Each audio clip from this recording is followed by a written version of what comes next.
侵入者ですか？それも魔物ではなく人間のですか？ここまで連れてきていただきありがとうございます。でもまずはその弓と矢をしまってくださいますか？この方にもこの森に来た事情というのがあるはずです。まずはそれを尋ねないことにはどうすることもできません。ええ、分かっています。先日同胞の里が人間により滅ぼされたばかりですから、あなた方の怒りは痛いほどわかります。ですが、目の前にいるこのお方を傷つけても、同胞たちは戻っては来ないのですよ。それに、私たちは森と共に生まれ、永久に近い時を生きる種族、エルフです。そのような存在が、ひとときの感情に任せて、むやみやたらに命を奪うようなことがあってはいけません。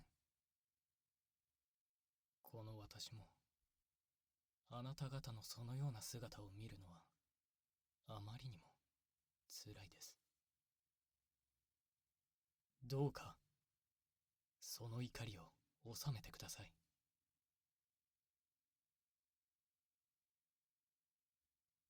分かってくれて、ありがとうございます。それでは、私はこの方とお話をせねばなりませんので、少し席を外してくださいますか。ここまで気を張りっぱなしで、お疲れになられたでしょう。今日のところはもう、お休みになられてください。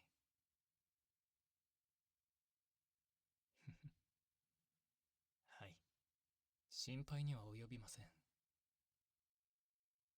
この方はどうやら、私たちエルフには敵意を抱いていないようですから。はい。では、また明日。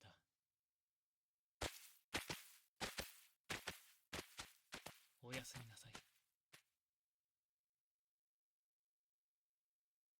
申し訳ありません。つい最近、心ない人間たちによって、同胞の村を焼き払われるということがございまして、皆、普段とは様子が異なるのです。いつもは他愛のない会話で賑わう広間も、ここ最近は沈黙の時間がほとんどを占めておりまして、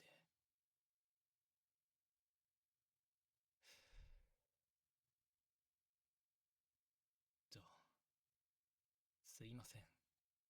余計な話をしてしまい。さて、それでは本題に入りましょうか。改めまして、ようこそ、人間の方。この里へようこそ。とはいえ、最近の出来事のせいで、歓迎はできないのですが。私はこの里の長を務めております。主に、皆に神様からの神託を伝える神官として、祭りごとを取り仕切っております。あなたがこの森へ入った目的は、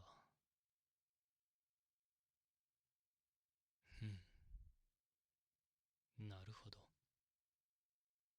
おおよその経緯は理解いたしました。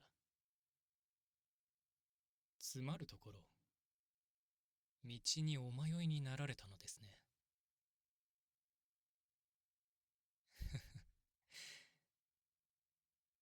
私、生まれつき特別な力があるのです。この森にいるものの気配、存在、それと考えていることがわかるのです。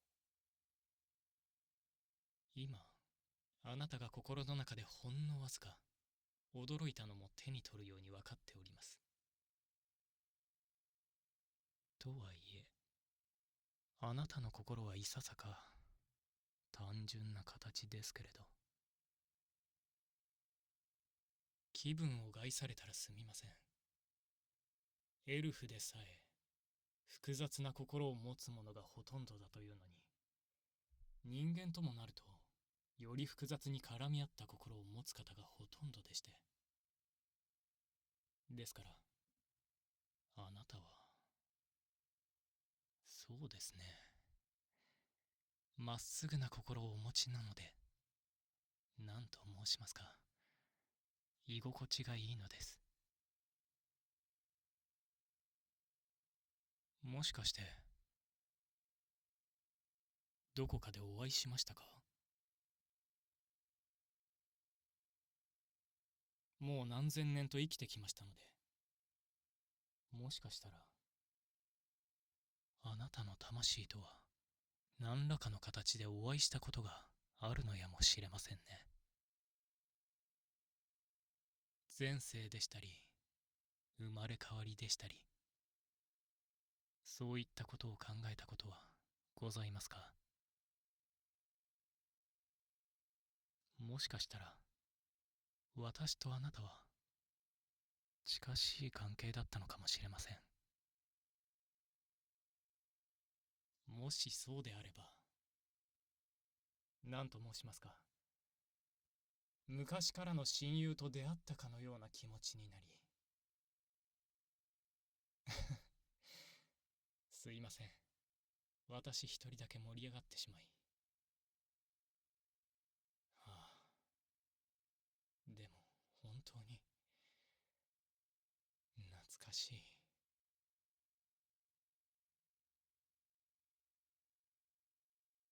かつては人間の方とも積極的に交流していた時期もあるのです。私たちエルフよりも寿命が短い分、世代から世代へ技術を受け継ぎ、エルフよりも発展していく人間の文化というものにはいつも驚かされました。その分、お互いの意見の食い違いで争い合う光景も何度も見てきましたが、それに嫌気がさし、いつからかこうしてエルフは人との交流を絶ったのですが、そのせいで今や人間にとってエルフという種族は魔物と同等の存在として目に映るようになったのですね。森の中で暮らし、長い耳を持ち、人よりもはるかに長寿で、確かに魔物と言われればそうなのかもしれません。でも少なくともあなたはそう思ってはいないようですね。お優しいのですね。あなたは私たちエルフのことを案じてくださるのですか？はあ、そのようにお優しいところもまるで、もしかしてあなたは。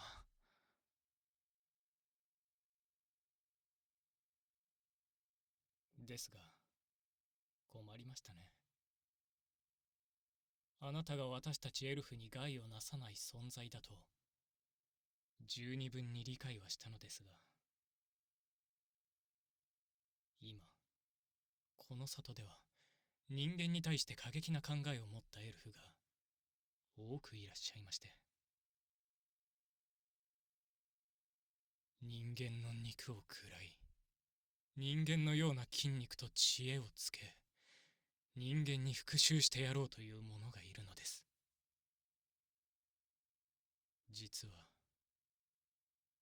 先ほどあなたを連れてきたエルフたちもそういった思いを抱えていたのです。ですので、たとえ里から出られたとしても、この森から抜ける道中で背後から襲われるやもしれません。せっかくこうしてあなたと巡り会えたというのに、そのようにして別れねばならないなんて、この胸が張り裂けそうになります。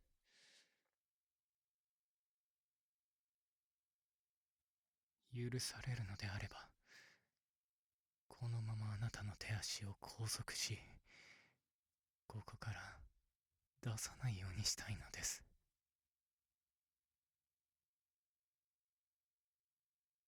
あいいえ、もう一つ手がありましたね。少々お待ちを。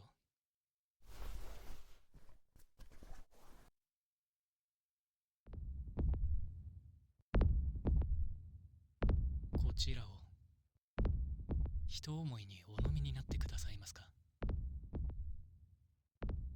心臓のように脈打っており、抵抗はあるやもしれませんが、私、かねてより考えていたことがあるのです。いっそのこと、人間がエルフと同じ見た目、同じ寿命になれば、もう互いに襲われるということもないだろうと、そう日々強く思っておりますと、私の体を介してこれが生まれたのです。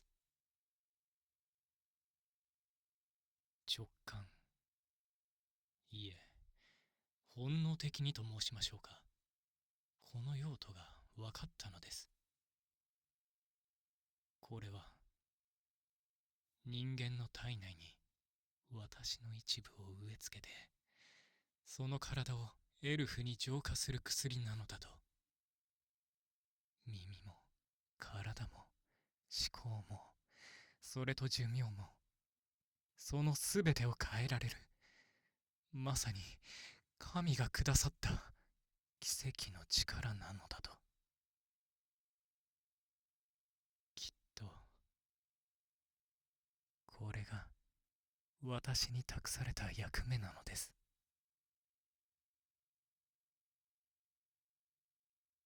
あなたがエルフになった後はそうですね、私、一時の感情に任せて恋愛などと我慢していたのです。ですが、エルフ同士となれば話は別ですよね。何から何まで私と一緒なのだから。ああ、何千年ぶりだろう、この胸の高鳴り。まるで乾いた土に水が染み渡っていくよう。そうだ、我慢だとか、エルフだから高貴でいるべきだとか、そういうのはもうやめにしよう。欲しいものを手に取り、愛したい人を愛せばよいのだ。はあ、欲望をさらけ出すというのはこんなにも心地よいのだな。